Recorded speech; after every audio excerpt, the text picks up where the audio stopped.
I'm from a small town. You wouldn't know the name. It's a small fishing town. And I moved to the city when I was 16.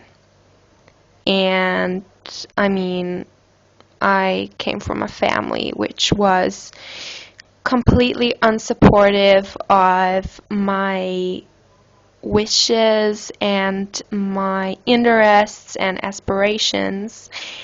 And I just wanted to find a world in which I was appreciated for my skills in within these interests. And I found no support at home, no support from teachers.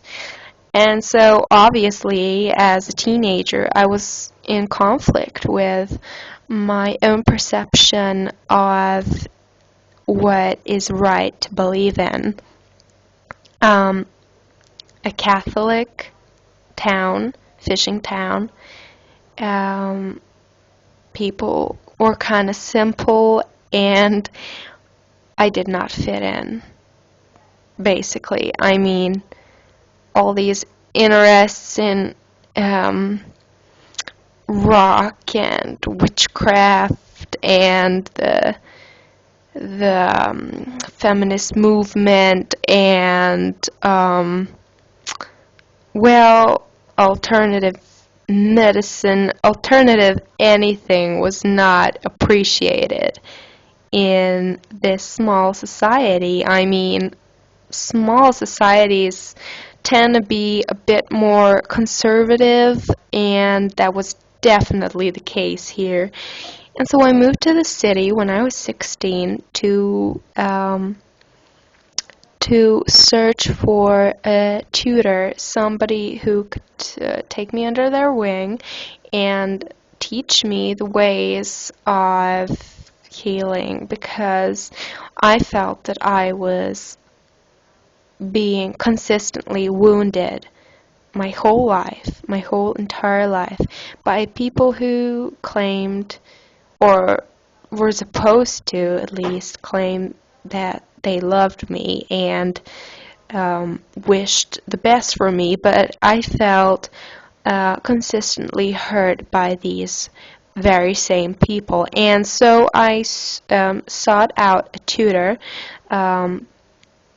somebody who could enlighten me and diversify the sources of belief and hopes that I could have about the universe. And I soon came across that in the big city. There are lots of people working on this here just because of the diversity, the open-mindedness of a city society. But I'll tell you this, it wasn't easy to be a small town girl and move into this big city and work your way around the social conduct, and that is totally different to small fisher town etiquette. But you pick up on it, and you learn how to take the subway and ignore strangers and apologize for bumping into somebody holding a hot cup of coffee. And all these little things made me feel like I was on planet Mars. I mean, the amount of people, the amount of buildings, the height of buildings, how easy it was for me to get lost, and that's how it was for the first few months. And just finding a house and a job was so hard that it was very easy to lose your connection with your spiritual self and the spirit of the earth. I mean, it's of course infinite, and resonates in every single living thing. But when you're so busy and fill your life with all these obligations and get anxious about all the stuff you need to do, then it gets real hard to get back to meditating on what really matters. But soon I found a teacher who took me under her wing, and she invited me into her house and said, "I'm going to talk to your spirit."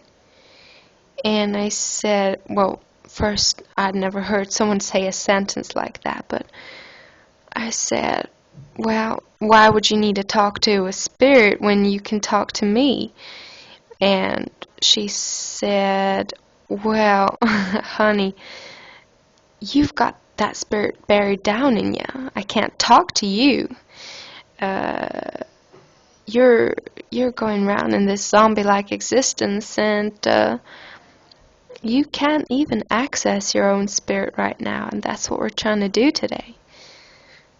And I just nodded, because I was at the end of my will to control my own life. I needed somebody to give me direction. I mean, I was at the end of my wits about this, because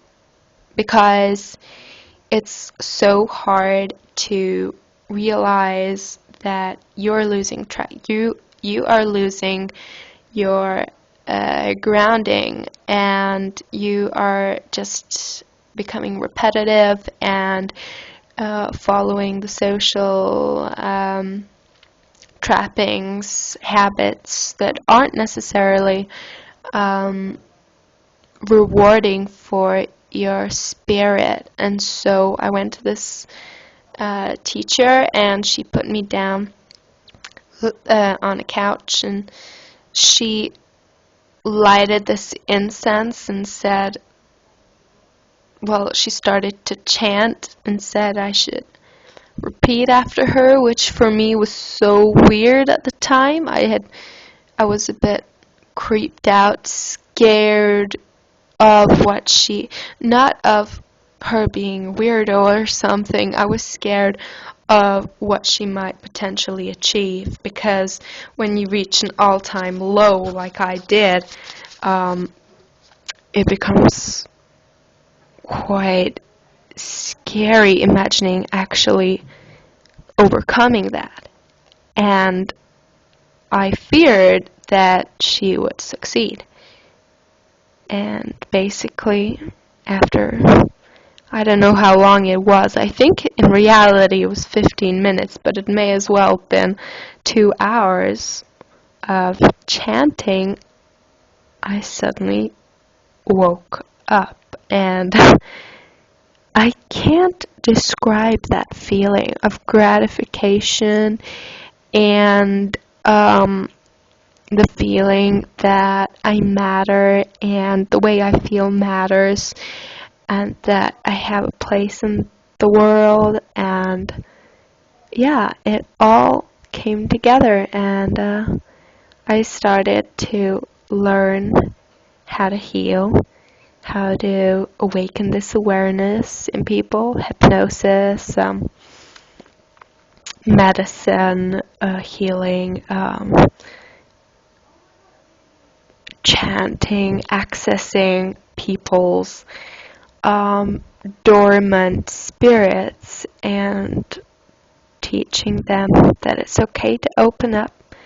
It's okay to take a moment for yourself and experience the spiritual world. Yeah.